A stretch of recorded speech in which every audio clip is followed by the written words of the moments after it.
I was just inspired to make this video. Why did Russia move on Ukraine? The same reason the United States move on the black Americans, because they can. They have the power to. And they know they're victorious in doing it. But the way they're moving on us over here is slightly different than the way they're moving, than Russia is moving on Ukraine. You see, in Ukraine, Russia had a certain sure victory because they outnumber the Ukraine military more than 10 to 1. You know, they had an advantage with the weaponry. They soldiers outnumbered them. Their position, they surrounded them first, you know.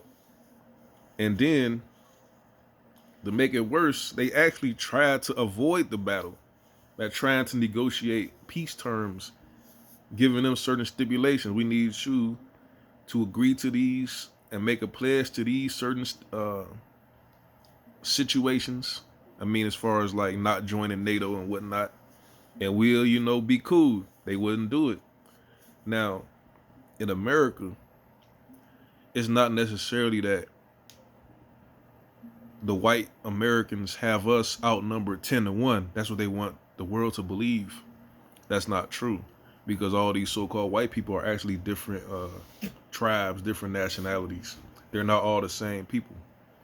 The whole term white is not a real nation.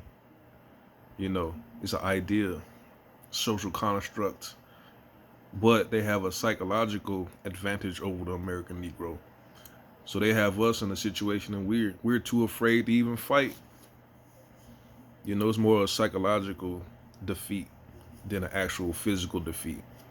In Ukraine, they actually are trying to fight somebody who is 10 times more powerful than them. In The Art of War, if you read that simple book written by Sun Tzu, it tells you when your enemy is 10 times bigger than you, avoid them.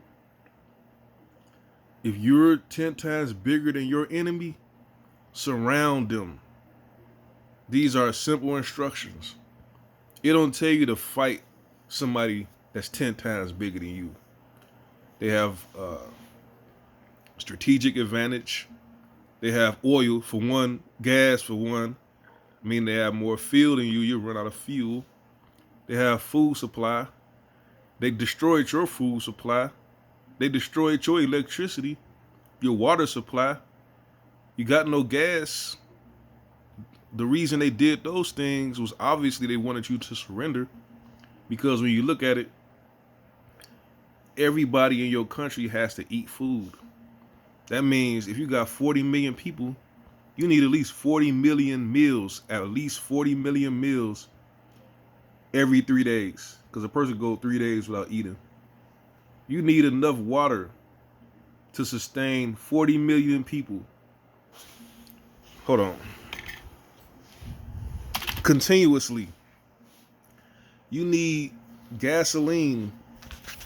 You need electricity to supply your communications equipment. You need gasoline, oil for your engines, for your vehicles, for your tanks, for your planes. You need a lot of resources to fight somebody in a war. Sun Tzu say it costs 1 million. Hold on. It costs 1 million pieces of gold a day to wage war. And the best way to wage war is to not even fight, to get your enemy too afraid to fight. And this is what Russia tried to do when they put them troops on the border. They wanted you to get too scared to fight so you could agree to their terms. If you was a real leader, if you had a real general advising you, you would have did that. But what your mistake was, you had faith in your allies, your so-called allies. And there was nothing that obligated NATO to help you. unless they was just so righteous to try to fight for you. There was nothing contractually binded them to have to defend you. So they didn't defend you because they're looking at they're not going to be in a situation that's going to cost them resources, money, deaths. But you had so much faith in your buddy, your white Anglo-Saxon Jew, Irish Joe Biden, that you went against logic and common sense and tried to fight Russia. You would exhaust your resources first. Now they probably under there sending you things underground, got you still pumping, but the people, the civilians, are fleeing your country by the millions because they don't have enough food to eat. They're not finna sit in there and starve to death for your foolish pride and ego. And what you should have did, that president of Ukraine, this is a lesson for everybody in the world.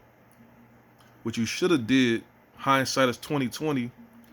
You should have sacrificed yourself for your people, for your country. You would have been a real leader if you did that. You should have took that pain and that suffering that you were forcing them to endure because you want to stay in power. You feel you will never get the chance to be a world leader ever again. You want to be the first Jew to be the president of something. Just like over here, want to be the first black. But at the expense of what? You allowed them to destroy that ancient, irreplaceable architecture. You allowed them to take all your power plants, destroy your schools, your hospitals, your communities, because your foolish pride. Because you didn't want to lose. You didn't want to lose power. You didn't want to get dethroned. People wonder, why did the Moors surrender Grenata? Why did the Algonquin surrender America? You know why? Because of us. They did it for the future. Because they put themselves in the architecture. The architecture is our legacy. That's why you still got Grenada to this day. You still got all the Alhambra. All the cities are still there. We're not finna let no savage beast destroy our legacy. Some brutal savage who don't even understand what it is. You could get that. And our ancestors, our descendants will get that back because we still here. What you got in Ukraine, in 30 days, they destroyed your whole country. You ain't got nothing. You're not going to be able to rebuild any of that because you weren't the one who built it in the first place. You have no blueprints. You have no designs. Talking about you're going to go to Swiss and try to get them to rebuild. The Swiss ain't going to know how to do nothing. The only people capable of rebuilding Ukraine is the Negro. And you are a white supremacist beast savage, and we ain't going to build nothing for you. But you should have never got in this situation. You let them move on you, and you had so much faith in your allies. If you would have asked me, you could have asked me. I would have told you your friends ain't going to be there for you. They're not going to ride with you. They're not going to defend you, fight for you, fool. They're going to sit back and watch you get beat down, destroyed like they did, because they're going to think about their own self, their own position, their own interest. And you had too much faith in your allies and not enough faith in your common sense. You put all your eggs and your faith in Biden. You saw what he did in Afghanistan, fool. Now it makes common sense to move on you. You got no military ability to defeat me. You stealing my oil and my gas. You ain't gonna be able to power your military equipment for too long. We're gonna seize those power plants, so you're not gonna have any electricity. What you gonna do? Just gonna look like you just a fool fighting an impossible battle? That's why Genghis Khan was so successful, because most of his adversaries surrendered. You fool. They all surrendered. They ain't try to get destroyed. Hold on. That's what goes on. You surrender. You could, you know, you might have to change your flag, change your philosophy, which you are still alive. What the Persians had the power, the Egyptians had the power, the Phoenicians had the power, the Assyrians had the power, the Romans had the power, Carthaginians had the power, the Greeks had the power. Who else had the power? You know, a lot of people had the power of food. Somebody come around that's more powerful than you, threatening your existence and giving you a chance to flip, change your philosophy. You know, but the Moors was different. The Moors allowed people to keep their religion. You didn't have to change your religion. The Romans also. The Romans let people keep their religion too until they became Christians. The Council of Nicaea, 325 AD, when the Roman Empire adopted Christianity. So it became part of the Roman Empire, Christianity. And they had these crusades against Islam during the Middle Ages. And that was the conflict between the Christians and the Moors in Spain, which they claim it was whites against blacks. I'm pretty sure a lot of those so-called Christians were actually Moors too, who helped defeat Grenata and what's his name? What's his name? Boabdil helped Ferdinand defeat the Moors. An actual stupid Moor helped Ferdinand take down the Moors. Fool. And the reason they defeated them was they starved their foods, they destroyed their crops, and starved them into submission. That's how they did it. Just like they did to the Indians. They killed the buffalo, destroyed the farms, and starved them into submission. But they surrendered knowing that their descendants are going to be here in the future. And that's what it's really about, the legacy. And this fool over there in Ukraine is not a real leader. That's why you had to have a certain bloodline to be a king. You had to be ordained by a person with a position of power, like the Pope or somebody, or a high priest, like the high priest Samuel crowned King Saul, and he crowned King David. The high priests, even in ancient Egypt, the high priest had the power over the pharaoh.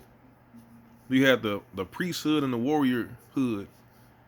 Even in America, the so-called civilian has power over the military.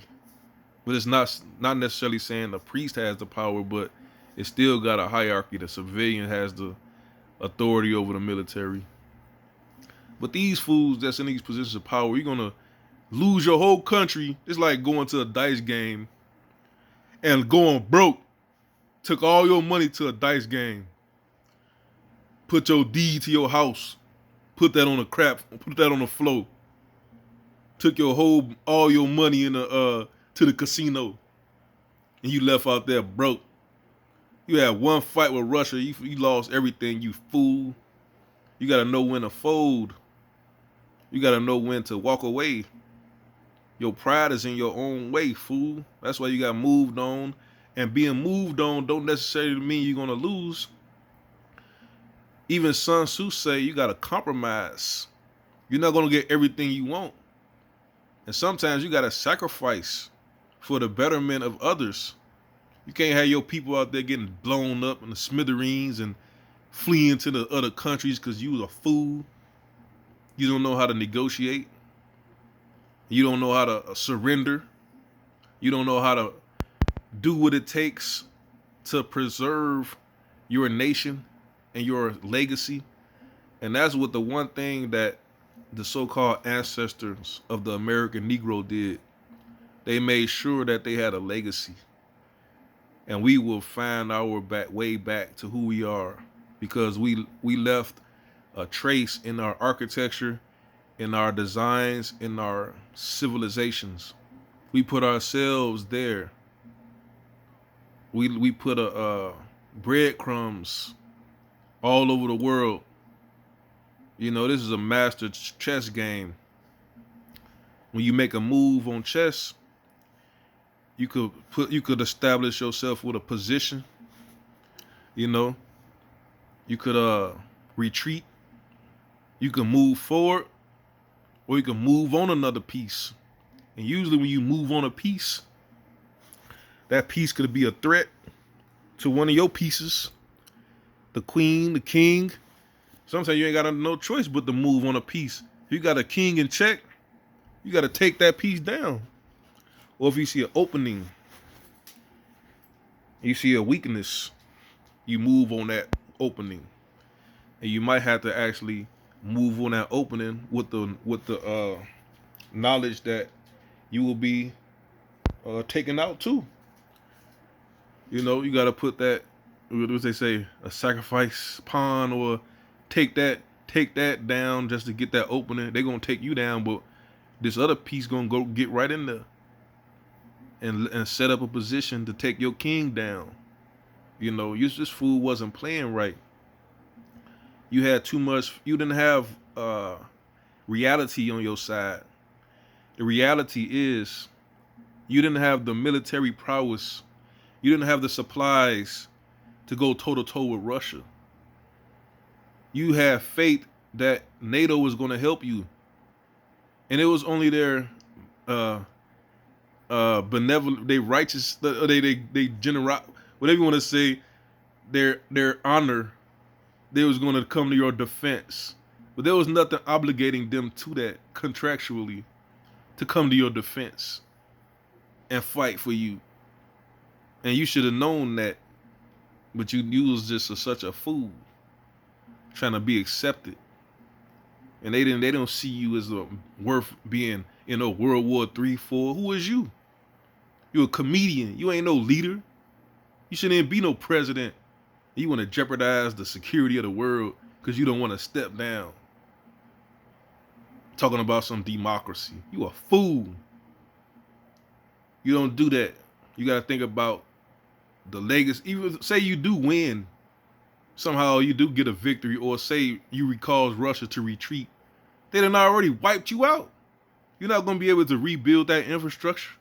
You don't have the money. You don't have the capability. You don't have the skill to rebuild all of that infrastructure that you got destroyed. You gonna put a power plant up? You gonna do that? You gonna redo a whole power plant? 2, 3, 4 power plants? You gonna rebuild a few cities? You gonna do that? You's an idiot. That's why you got moved on. But you caused your own demise because you didn't see this. You didn't see that the moves that was being made on you was to convince you to surrender.